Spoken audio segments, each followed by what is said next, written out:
Tatlong dating Gilas players sinasabing malaki ang alok mula sa Japan. Ibinahagi naman ni Coach Charles ang maibibigay ni Renzo Bando sa SGA. Sa panig ni Renz, isiniwalat niya ang gustong mangyari sakaling nasa competition na sila dito sa Jones Cup.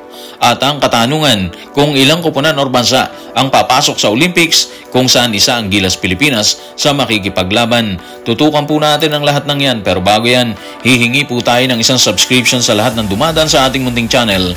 Kung nagugustuhan nyo ang ating palabas, kung medyo mabigat ang subscription, siguro kahit isang like at isang share na lang po yan. Okay na po ako dyan. Maraming salamat. Tatlo sa mga dating kabalyero ng Gilas Pilipinas na hawak noon ni Coach Chot ang sinasabing nabigyan ng malaking offer or alok mula sa mga koponan sa Japan B-League. At mula sa pasabog ni Homer Saison, ito ang sinasabing alok kay Kiefer Ravena, kapatid na si Turdy, at kay Bobby Ray Parks Jr. Tutukan natin si Homer Saison sa kanyang official Twitter or X account. Ayon sa aking mga source sa B-League, ang Ravena brothers na sina Kiefer at Turdy ay nakakuha ng mga offer sheet na nagkakahalaga ng $40,000 to $50,000 kada buwan. Inalok din umano si Ray Parks ng halos katulad na halaga. Well guys, sa kasalukuyan, wala pang pahayag yung tatlong nabanggit ni Homer Saison sa kanyang pasabog. Pero ang alam natin kasi, wala na talaga silang kontrata dito sa B-League. Nagpaalam na rin sila sa mga dati nilang kupunan itong mga nagdaang araw, di ba? Ang balita lang sa kasalukuyan, kasama si Kiefer sa Strong Group Athletics na binubuo ni Coach Charles para sumabak dito sa William Jones Cup. May usap-usapan din na yung ilang player overseas gustong bumalik dito sa PBA. Pero kung totoo talaga itong mga alok sa kanila guys, kay Kiefer at kay Turdy at Ray Parks, malamang kuhanin na nila yan. Hindi naman kasi biro yung $40,000 to $50,000 a month, di ba? Hindi nila makukuha yan sa PBA kung babalik sila dito. Yung palitan ngayon ng dollar sa peso is 58.80. So ibig sabihin, kung $40,000 po yan per month, tatanggap sila ng 2.3 kada buwan, ha? 2.3 million kada buwan. Siyempre may tax pa yan, pero malaki pa rin kumpara kung sa sweldo dito sa PBA, di ba?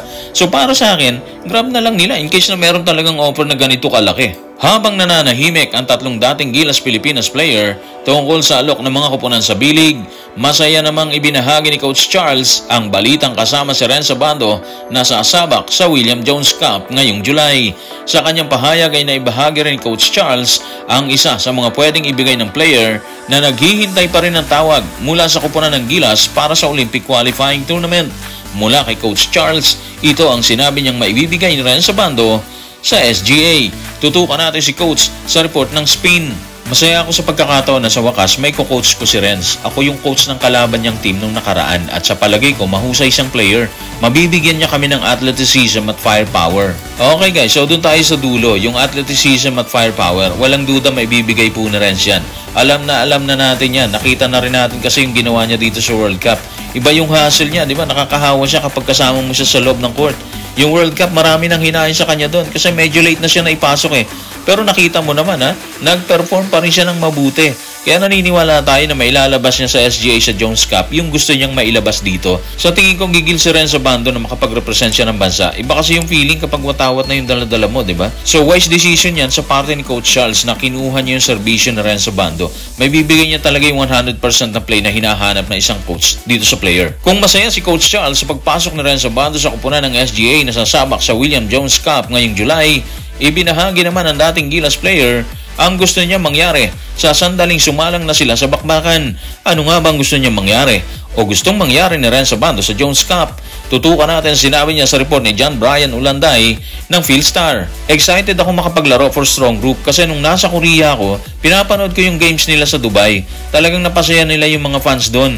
Sana mapasaya din namin ang mga kababayan natin sa Taiwan ngayong Jones Cup. Alam niya dito pa lang sa pahayag ni Renz, malalaman mo na talaga yung gagawin niya sa loob ng korte.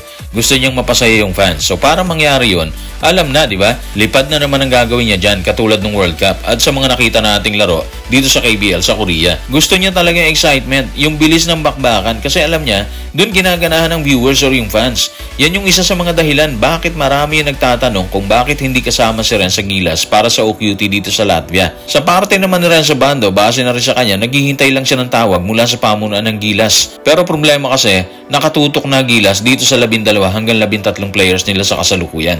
Anyway, 4 na taon naman yung programa, di ba? So kung hindi man siya kasama sa ngayon, hindi natin alam, baka sa susunod, pwede na siya. Walang makapagsasabi na kapalaran sa hinaharap kasi 4 na taon naman yung programa ng Gilas. Okay guys, pansamantala, iwan natin ang SGA, ang Strong Group Athletics, ang William Jones Cup. Tutukan natin ang tanong ni Brother Rinan, Inside of Faith. Sabi niya, boss, sa OQT, ilan team ba makakapasok? Yung magcha-champion lang ba? So guys, para sa kabatiran ng lahat, sasagutin po natin yan. 4 yung nakasked na OQT. Una, yung OQT sa Valencia, Spain. Pangalawa, yung OQT sa Latvia. Pangatlo, yung OQT sa Greece. At ang pang-4, yung OQT sa Puerto Rico. Sa 4 na OQT, merong 24 na bansa na maglalaban-laban po dyan. Bawat OQT, 6 na bansa maglalaban. Biniyak po yan sa 2 grupo, yung Group A at Group B. Sabay-sabay po sila ng sked sa magkakaibang lugar mula July 2 to 7 yung bakbakan. Bawat sked na OQT, isa ang papasok sa Olympics. So ibig sabihin, 4 ang papasok mula sa 4 na schedule na OQT. Bawat OQT, isa lang ang format guys ha. Ayon kay FIBA, yung top 2 sa Group A, lalabanan nila ang top 2 sa Group B. Yung mananalo sa bakbakan ng parehong top 2, sila ang maglalaban sa final para sa isang upuan sa Olympics. Pagsapit ng July 7, meron nang naitakdang nanalo dyan sa bawat OQT. Pasok na sila sa Olympics. Tapos yan, 3 grupo yung binuo. Group A, Group B at Group C. Binuo po yan para sa 12 bansa na nakapasok sa Olympics. Yung nanalo sa OQT Greece, papasok siya sa Group A. Ganon din yung nanalo sa OQT Spain. Group A din po siya. So kung nakikita nyo, buo na sila ngayon, di ba? 4 na sila sa grupo. Yung nanalo naman sa OQT Latvia, papasok siya sa Group B kung saan makakasama niya yung Germany, France at Japan. At ang nanalo sa OQT Puerto Rico, papasok naman siya sa Group C kung saan makakahanay niya ang Serbia, South Sudan at US. So guys, maraming salamat.